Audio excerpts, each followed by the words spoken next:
Greetings to our respected subscribers and guests of the channel. The words and concepts ponyatiya, literally concepts, to live by ponyatiya, literally to live by the concepts, to sort things out by ponyatiya, literally to resolve things according to the concepts, have recently started being used by everyone. At the same time, the meaning of these expressions has become completely blurred. Everyone interprets them in their own way. Often, people who are far removed from prison and criminal life put an exclusively negative meaning into them, as if by ponyatiya means something bad, deception, some kind of hidden evil. Smart and well-meaning men on television say that when we start living by the law, everything will be fine, and while we live by ponyatiya, life is bad. In reality, such reasoning is complete rot.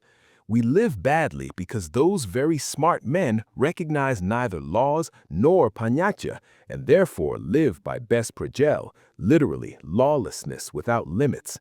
Ponyatiya are nothing more than unwritten laws of inmate life developed over years and centuries. Ponyatiya mainly fill the sphere of social relations that are not regulated by official law. In legal language, ponyatiya are called customary law, which exists in any environment, among ballerinas, minors, beer lovers, or, in our case, criminals. The essence of ponyatiya, like any system of law, lies in balancing two moral interests, personal freedom and the common good, to the extent that freedom and the common good can exist in prison at all. Usually, ponyatiya do not contradict the law. They exist as it were parallel to it, but sometimes they do contradict the law and often have far greater force than the law itself. The simplest example of such unwritten rules, unrelated to the criminal world, is when a teacher at school asks who broke a window and everyone stays silent. According to official norms of behavior, students are expected to eagerly explain what happened and point to the culprit, but instead, everyone keeps quiet and does not give up their classmate. And even the teacher, after protesting for show, will think to himself that the boys and girls are actually quite normal, because their silence is by ponyatiya. In prison life, ponyatiya are not just useful, they are as necessary as air. Ponyatiya are recognized not only by inmates, but also by the prison administration. Naturally, when prison staff act according to the law, they will do so, but they will still take ponyatiya into account. If in a cell, someone is beaten after a conflict with someone from the cell's upper hierarchy, and this becomes known to the administration, provided the administration itself did not provoke it, one can be certain that punishment will be guaranteed for all the ruli, literally leaders, torchki, slang inmates involved in prison economy, smatriashi, literally watchers, informal overseers, and other criminal elite. It will feel like being skinned alive. But if a rat is beaten for stealing cigarettes or sausage, there will be no punishment. They will just place one or two of the beaters in a punishment cell, and that's it. Although outwardly the violations look identical, someone was beaten in both cases. Listing ponyatiya makes no sense. Each specific ponyatiya is tied to a specific situation, and simply knowing the ponyatiya does not help much. It can even be harmful. A ponyatiya must be felt. That is why a person who finds himself in a criminal environment for the first time must listen very carefully, observe closely, and remember. This is the only way not to break things and not to ruin one's fate. True ponyatiyas are not the 10 Commandments. They are harsh and rigid laws that often cause pain. But their purpose is not to cause suffering. It is the survival of inmates as a biological species.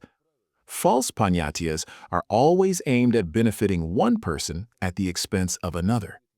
Sometimes, and not so rarely, a snake, means manipulator, appears in a cell, skillfully interpreting ponyatiyas and settling scores among cellmates, and always in such a way that someone else is guilty and he is right.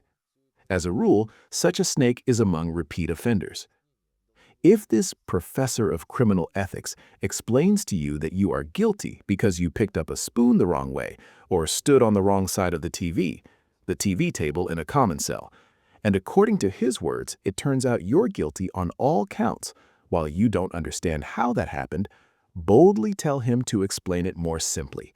because by ponyatiya, any explanation must be understandable to everyone.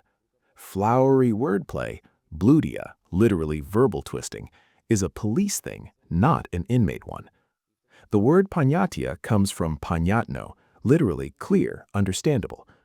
With this turn of conversation, you will either protect yourself from future manipulations, believe me, nothing good awaits you there, only deception and humiliation. Your humiliation, to be precise. Or, which happens very rarely, you will escalate the conflict and move from empty talk to hard talk. In that case, do not be afraid to show that you are ready to go further, even to a physical fight. That almost never happens. These experts on ponyatiyas are not experts in real fighting. In such situations, they back down, pout, and switch to another target. And that is no longer your concern. In prison, everyone is on their own. Any person behind bars will have to live and act by ponyatiya. There are people who reject such rules and look down on the prison population, which makes a cult of ponyatiya. These are former athletes, officers, businessmen, strong, decisive people who are not timid and know their worth.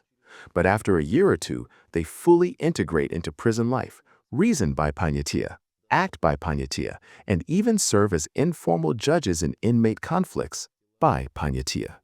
This happens not because someone pressures or intimidates them. No one seeks conflict with such people either outside or inside prison. It's simply impossible to live in society and be free from it. When the environment dictates the rules, you have to play by them. There is nothing bad about living by ponyatiya. The goal of all unwritten laws is survival. Especially since living by ponyatiya does not mean slouching, spreading your fingers, spitting through your teeth, mumbling notoria blea Buddha, slang oath, literally, for real, I swear, or theatrically pretending you're ready to rip out your own tooth. It simply means respecting the laws of prison. This was the channel, The Prison Code, Russia. Like the video. Subscribe to the channel. Good luck to you.